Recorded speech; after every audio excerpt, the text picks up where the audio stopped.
Muy buenos días, estimados estudiantes de la Universidad Politécnica Salesiana. Bienvenidos a este espacio Dialogando con. Hoy estaremos dialogando con el doctor Marcelo Guardia. Marcelo Guardia Crespo es coordinador regional de investigación de la Universidad Católica Boliviana, en Cochabamba, Bolivia. Él es comunicador social, tiene una maestría en comunicación y cultura por la Universidad Metodista de Sao Paulo. Es doctor por la Universidad Complutense de Madrid en Comunicación, Derecho a la Información y Ética. Marcelo, es un gusto tenerte en este espacio de la Universidad Politécnica Salesiana, compartiendo tu experiencia, tu experticia, tu conocimiento con los estudiantes de la UPS. Queremos aprovechar justamente esta tu experiencia, tu experticia, ya que tú has trabajado muchos años en esta relación comunicación y cultura, y nos interesa reflexionar sobre el concepto de consumo cultural. Y quisiera que empecemos este corto diálogo con una explicación de tu parte sobre en qué contexto, en referencia a qué tipo de prácticas y por parte de quiénes se desarrolla este concepto de consumo cultural, obviamente en relación a comunicación y cultura. Marcelo. Gracias, Fernando. Sí, ese es realmente un concepto muy importante para comprender los procesos contemporáneos, no solamente comunicacionales en torno a la interacción entre las personas, sino también a través de los medios, a través de los sistemas de información y comunicación que tiene la sociedad, sino también para dar cuenta de la complejidad en la cual es necesario saber las perspectivas de todos los actores que intervienen en estos procesos. Más que identificar autores, digamos, que han iniciado esta vertiente teórica, que yo podría mencionar, digamos, a dos grandes textos. Uno es el de Néstor García Cancrini en Consumidores y Ciudadanos, y también a Guillermo Zuckel en otro texto que es un compilado que tiene una serie de otros textos complementarios. Yo me iría un poco más a las raíces y retrocedería hasta Gramsci. Gramsci creo que es el autor más importante dentro de la corriente marxista, que se preocupa con varios elementos de esto que tiene que ver con las posibilidades que tiene el público frente a la oferta de lo masivo.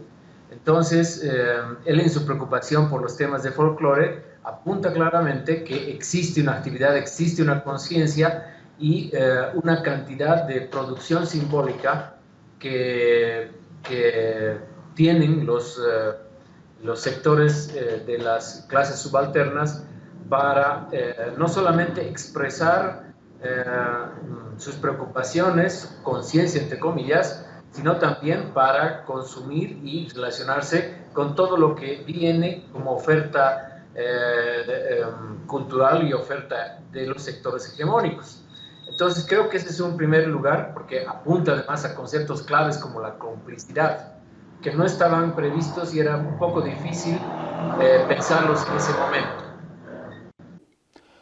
Una preguntita, Marcelo. ¿Esto quiere decir que en Gramsci, aún teniendo esta vertiente marxista que mencionas, el concepto de consumo, que podría ser leído de una manera peyorativa, visto desde esta perspectiva, no necesariamente tiene esa connotación?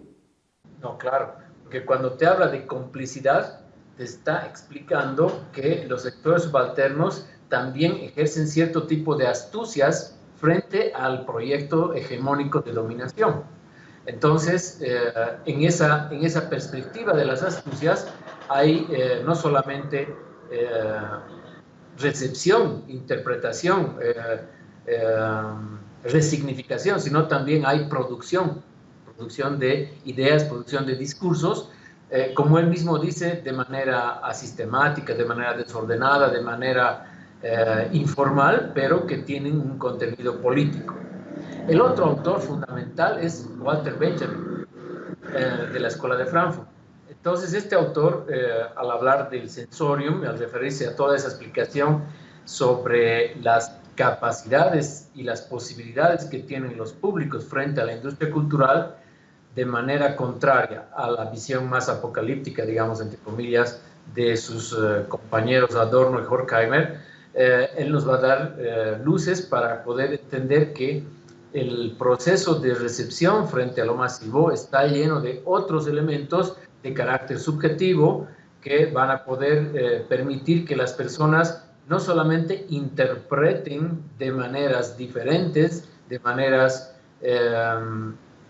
contrarias, digamos, a las intenciones de los productores y emisores, sino que además tengan la capacidad de ejercer ciertos tipos de filtros frente a los proyectos y a los contenidos dominantes de la industria cultural.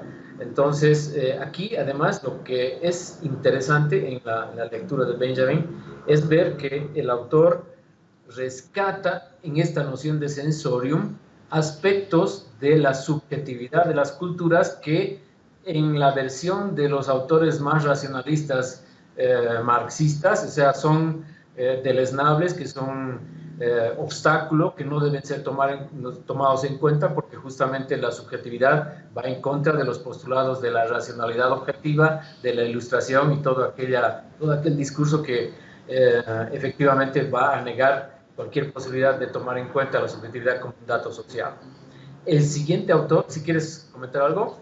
Sí, quería hacer este comentario porque tú mencionaste que uno no es solamente una suerte de consumidor pasivo, sino que hay también una actividad productiva. Y en este sentido, podríamos decir que esa actividad productiva también es posibilitadora de transformaciones sociales.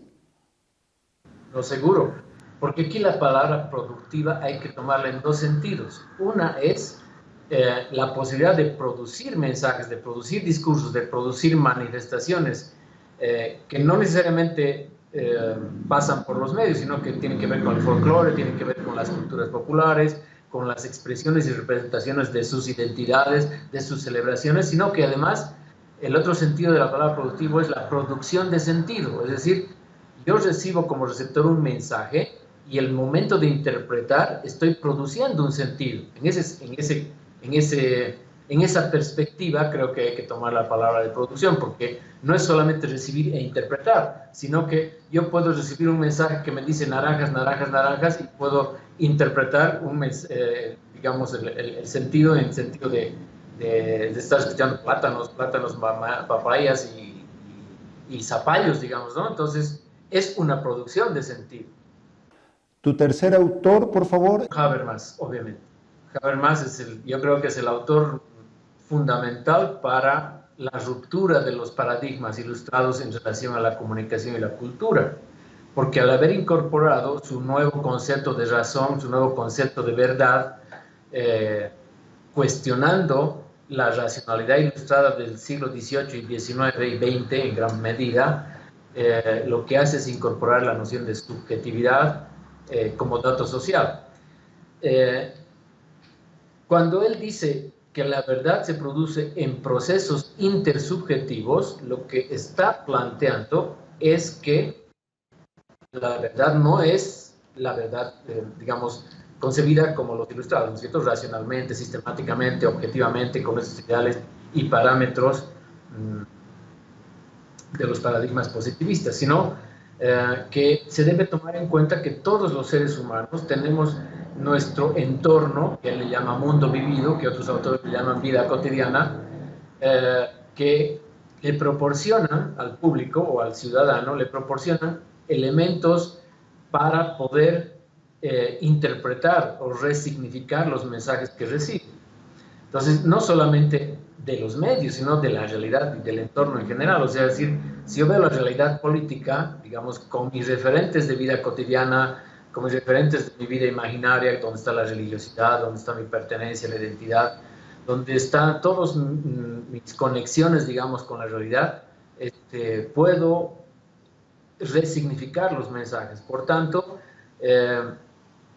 la gran ruptura, digamos, que genera este autor es en la comunicación, es el haber constatado que el significado de los mensajes no está en los mensajes solamente, sino está especialmente en la interacción de esos signos del mensaje con los referentes culturales del receptor. Entonces, esto te traslada y te cambia totalmente de eje, y por tanto yo considero que es una gran ruptura, porque se nos van, digamos, se nos destruyen ciertos mitos que hemos estado trabajando durante décadas, y por no decir casi siglos, ¿no? Por ejemplo, el hecho de que los significados están en el mensaje. Eso no es verdad, el significado se produce cuando llega al público. En segundo lugar, que es posible entender que cualquier persona desde su contexto puede hacer una interpretación legítima de los mensajes. Por tanto, no hay cómo ahora decir este intérprete es más verdadero que este otro. Pues ¿cierto? Entonces, es más legítimo. O sea, ¿con qué elementos teóricos y metodológicos podrías afirmar eso? Y obviamente, ante esa pluralidad se está rompiendo la noción monista de verdad, porque el monismo de verdad es un invento de la Ilustración con raíz en la cultura judeocristiana, que busca entender en toda la realidad lo verdadero, lo único, ¿no? Como Dios, digamos, como hay un solo Dios, digamos, como pensar, como hay un solo Dios, hay una sola verdad. Entonces el positivismo se ha orientado por esa ilustración, por ese ideal de buscar una sola verdad. Y en la ciencia se ha permeado de manera digamos, reduccionista, porque no es así. En realidad, las cosas se producen de una manera mucho más plural, mucho más abierta, y los mensajes son polisémicos, no solamente los estéticos, sino los políticos, los periodistas, los periodísticos, los científicos, los legales, todos los lenguajes son polisémicos. Es súper interesante porque esto tiene conexiones muy fuertes, incluso con el concepto de democracia, que lamentablemente no podemos abordar ahora. Pero quería preguntarte, estos tres autores que has mencionado, conectándolos con lo que es más cercano al ámbito latinoamericano y que es muy leído y conocido hoy en día, ¿cómo esto se procesa, se transforma o se readecúa con autores como García Canclini, Martín Barbero o con el mismo Zunkel que has mencionado? Estos autores que han dado origen a toda esta línea que se llama los estudios culturales o los estudios culturales latinoamericanos. ¿Ellos han reelaborado este concepto de consumo cultural a partir de los tres autores que has mencionado o cómo lo han procesado para el ámbito latinoamericano? Sí, yo citaría un autor europeo más, que es Pierre Bourdieu, el francés, ¿no? Que es paralelo a Habermas en su famoso libro La Distinción, que hace lo mismo, digamos, pero incorporando la noción de la subjetividad en la comprensión del ordenamiento de la sociedad, cuando habla del capital simbólico y el capital cultural, a los cuales se refiere como factores ordenadores también de la jerarquización y de la disputa por el poder. Entonces, en esa perspectiva, creo que la contribución de Bourdieu nos ayuda a entender, nos ayuda a incorporar, digamos, en la comprensión de los temas de cultura y comunicación, la perspectiva del otro actor, de los otros actores, ¿no es cierto? Entonces, claro, ahí con eso la ruptura del paradigma se completa y se hace mucho más interesante, más enriquecedora, porque nos obliga a comprender cualquier proceso comunicacional y cultural en la perspectiva de ambos actores, digamos, si es que hablamos de comunicación entre A y B, de todos los actores. Comprender la perspectiva de los otros actores es fundamental a partir de ese momento. Antes no, porque antes estaba ignorado el receptor, estaba ignorado el consumidor y simplemente se lo tachaba de alienado, inconsciente y acrítico. Entonces, a partir de ahora no. Lo que dice, aunque no lo haga de manera verbal, lo que dice el actor, lo que hace el joven al consumir cultura, digamos, extranjera, ajena a su país, a su contexto, es importante y hay que saber entenderlo en esa dimensión simbólica. Entonces, con esos autores europeos, lo que ocurre en América Latina es una adaptación. O sea, lamentablemente, no sé si está bien o está mal, pero digamos, los autores latinoamericanos, los más importantes, lo que han hecho siempre es adaptar lo que se hace en Europa y pasarlo al contexto latinoamericano. Y el principal autor es Jesús Martín Barbero, ¿no? Que si tú te pones a analizar un poco qué es la teoría de mediaciones, vas a ver que hay una relación directa entre mediación, su concepto de mediación, y el concepto de mundo vivido de Habermas. Entonces, prácticamente lo mismo, solo que es con otras palabras. Además, viene ya con, digamos, una teorización y un avance en cuanto a clasificación de mediaciones. Más adelante ha de venir Guillermo Orozco, que ha de perfeccionar, digamos, esa clasificación y ha de aumentar más mediaciones. Entonces, ese es un poco el avance. En América Latina, yo creo que dos autores son fundamentales en esta cuestión del consumo cultural. Uno es Jesús Martín Barbero, el otro es Néstor García Canclini. Las vertientes que van a generar son dos. Una es la de estudios de recepción, donde se analizan cómo el público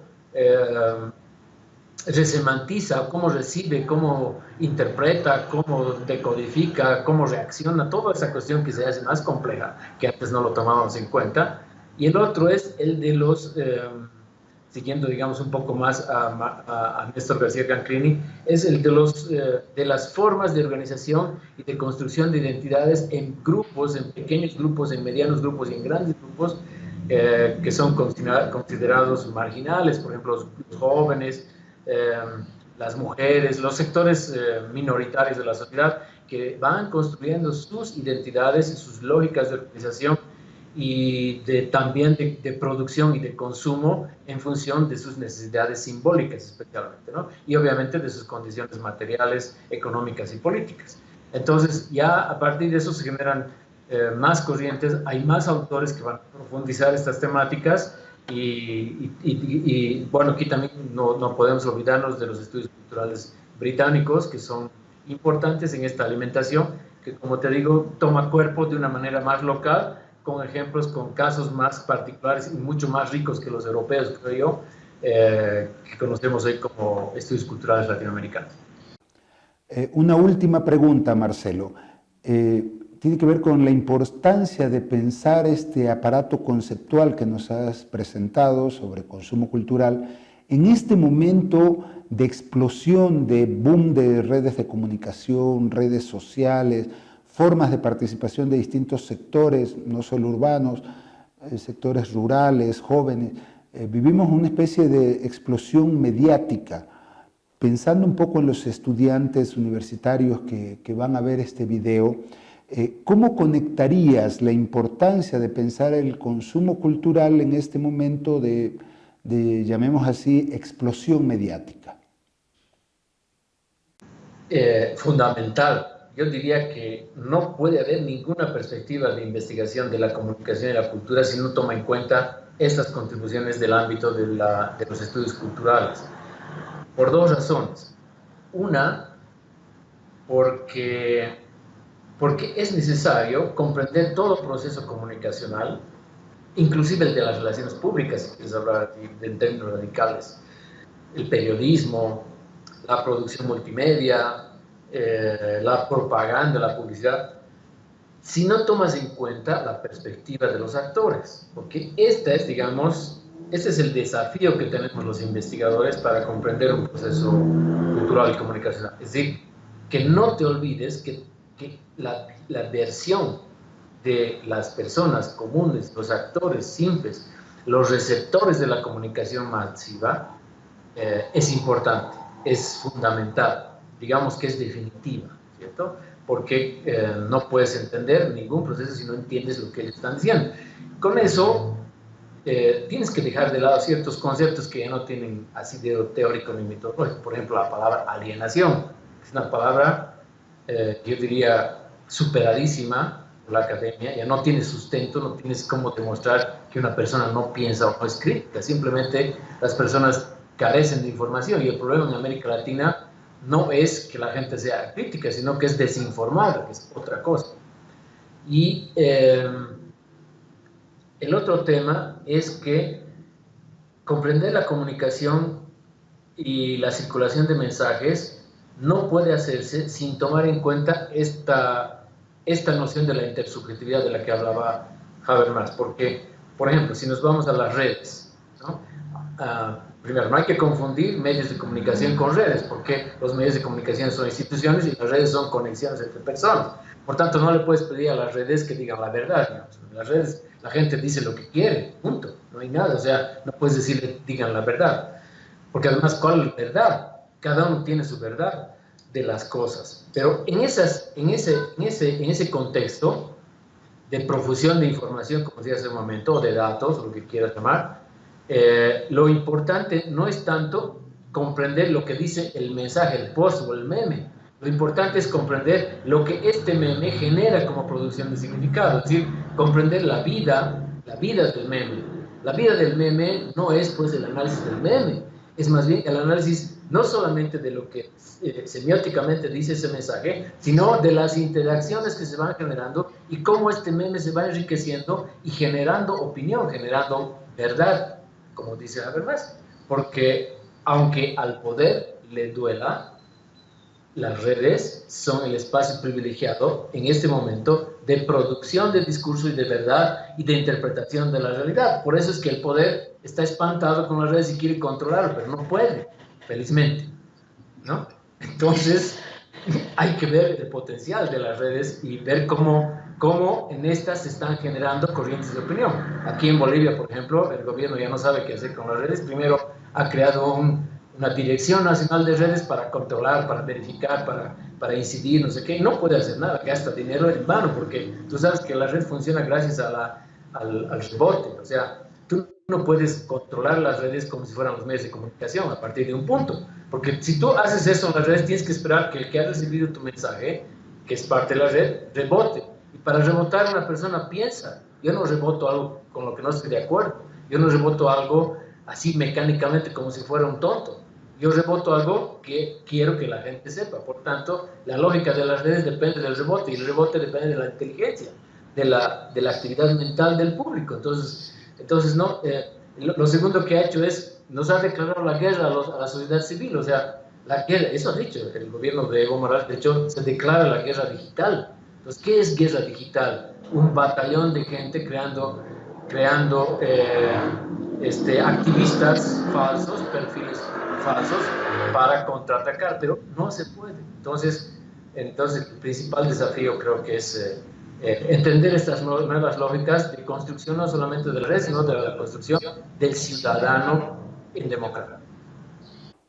Marcelo, muy agradecido, realmente nos has ayudado mucho a pensar en este espacio dialogando con, a través del Skype,